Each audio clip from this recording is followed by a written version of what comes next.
Hello everyone, welcome to मार्गदर्शन bye BK. आज मैं इस टॉपिक को लेकर आई हूँ आपके लिए। 2018 में झारखंड पीजीटी से जो क्वेश्चंस आपको पूछे गए थे वो सारे क्वेश्चन मैं आज इस वीडियो में डिस्कस करने वाली हूँ, बात करने वाली हूँ उसके बारे में। साथ ही जो आप प्रीवियस वीडियो है इससे मैंने रिलेटेड आपके बनाया था, जहाँ पर आप देख सकते हैं कि कुछ क्वेश्चंस मैंने पहले ही डिस्कस किया हुआ था और ये पार्ट 2 है। इसको आप देखने के बाद अगर आपने उस वीडियो को नहीं देखा है तो आप ज़रूर देख लीजिएगा। इसके प्रीवियस कुछ क्वेश्चंस मैंने उस वीडियो में डिस्कस किए हैं। तो आज मैं क्वेश्चन नंबर 11 से यहाँ डिस्कस करने वाली हूँ। तो वीडियो को स्टार्ट करने से पहले अगर आप हमारे चैनल पर नए हैं और आपने अभी तक हमारे चैनल को सब्सक्राइब नहीं किया है तो चैनल को सब्सक्राइब कर ले और ऐसे ही वीडियो की नोटिफिकेशन को पाने के लिए बेल आइकन को प्रेस करना मत भूलिएगा। ये जो चैनल है हिंदी पीजीटी के लिए, मैं इसमें प्रिपरेशन करवा रही हूँ आप लोगों को। हिंदी पीजीटी से रिलेटेड जो भी टॉपिक्स होंगे उससे रिलेटेड आपके जो भी क्वेरीज होंगे आप मुझे कमेंट में मुझसे पूछ सकते हैं। साथ ही इससे रिलेटेड जो भी क्वेश्चंस मेरे पास आता है तो मैं इस चैनल के द्वारा आप तक उन्हें पहुंचाने की कोशिश करूंगी। तो वीडियो को स्टार्ट करते हैं। पहला क्वेश्चन है हमारा, अपने काव्य के आधार को स्पष्ट करते हुए किसने कहा मैं कहता हूँ अखिन देखी, तू कहता कागज की लेखी।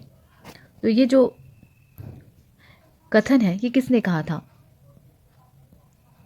ये जो कथन है ये किसने कहा था? तो जवाब देने की आप कोशिश कीजिएगा वीडियो को देखकर।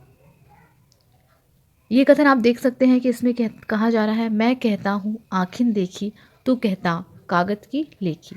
तो ये कथन जो है कबीर जी ने कही थी। देखते हैं हमारा अगला क्वेश्चन। अगला क्वेश्चन है हमारा, राम राज्याभिषेक की तैयारी रामचरितमानस के किस कांड का हिस्सा है?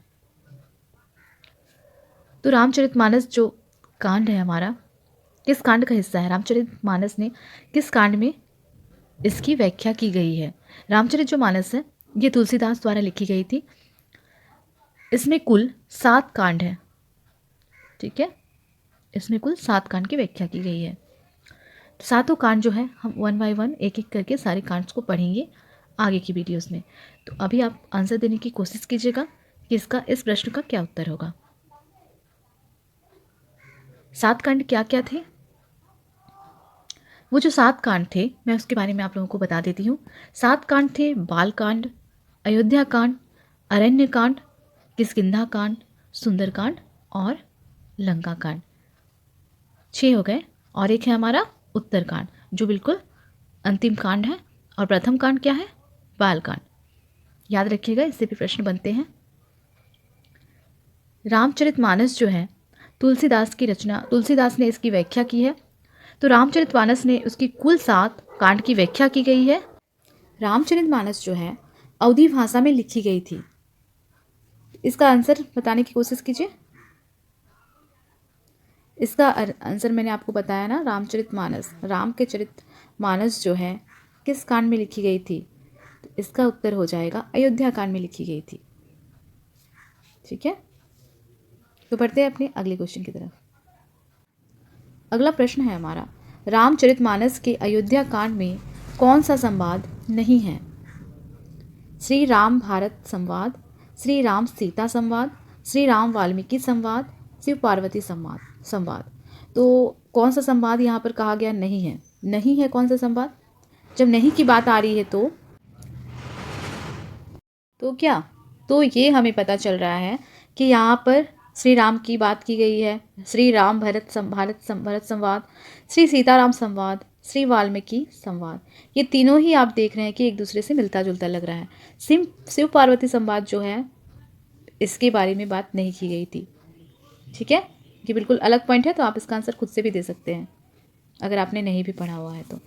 अयोध्या कांड के प्रथम श्लोक में किसकी स्तुति की गई?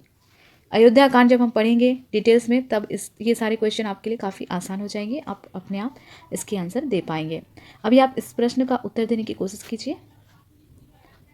तो आप देख सकते हैं कि अयोध्या कांड के प्रथम श्लोक क्या थे?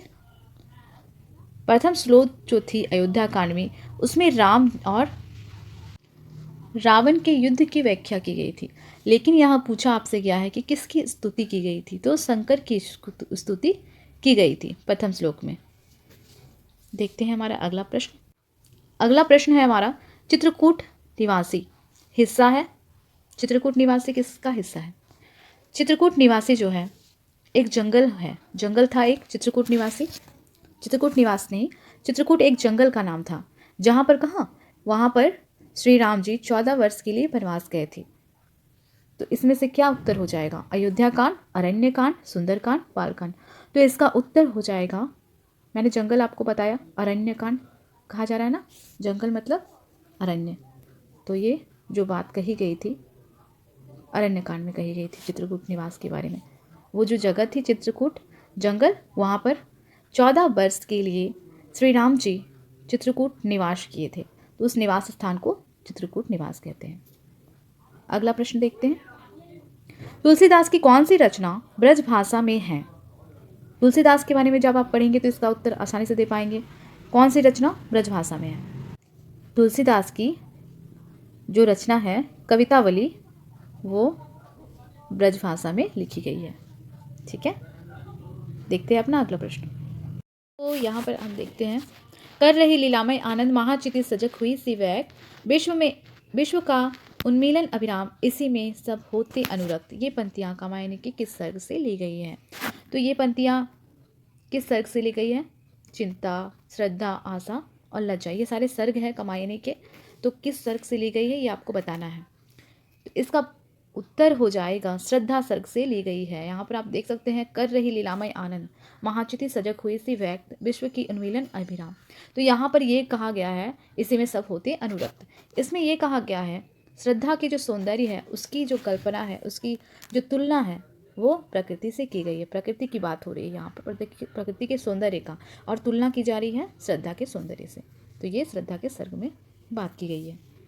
अगला प्रश्न है हमारा, लिखता अबाध गदी मुक्त छंद पर संपादक गण निरानंद वापस कर देते पर सत्वर दे एक पंक्ति में दो में उत्तर। इस पंक्तियों में निराला संपादकों द्वारा किसकी रचनाओं के वापस किए जाने की बात कर रहे हैं?